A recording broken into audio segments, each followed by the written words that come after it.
Pinaagi sa usa ka joint statement nga gipagawa sa nag-unang soft drink bottlers sa Pilipinas kagahapon sa hapon, Agosto 16, gikumpirma ni Romin Diaz, ang External Communications and Sustainability Senior Manager, Corporate and Regulatory Affairs Directorate, nga adunay nahitabong shortage sa bottlers grade o premium refined sugar hinungdan nga nagkanihit ang produksyon sa mga soft drinks.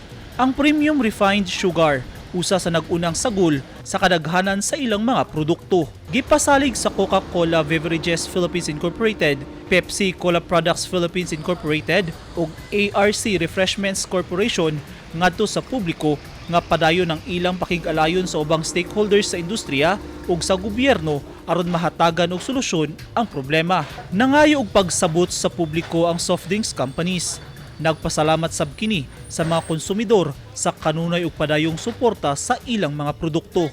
Busa ang gagmayng negosyante, gilimitahan una sa paliton nga mga soft drinks sa mga wholesaler supplier niini dinhi sa Davao. Dili lang dinhi sa syudad na bati ang nagkanihit nga supply sa mga soft drinks apan lakip na sa dakong bahin sa Mindanao ug sa Central Visayas. Ug usa sa ginalantaw nga epekto niini ang kalit nga pag-usbaw sa presyo niini. Gipaningkamutan na sa mga soft drinks companies nga mapangitaan og solusyon ang problema sa kakulangon sa premium refined sugar aron mabalik ang paspas nga produksyon sa mga binutilyang soft drinks. Eugene Hinutan, Newsline Philippines, Davao Region. Stay safe.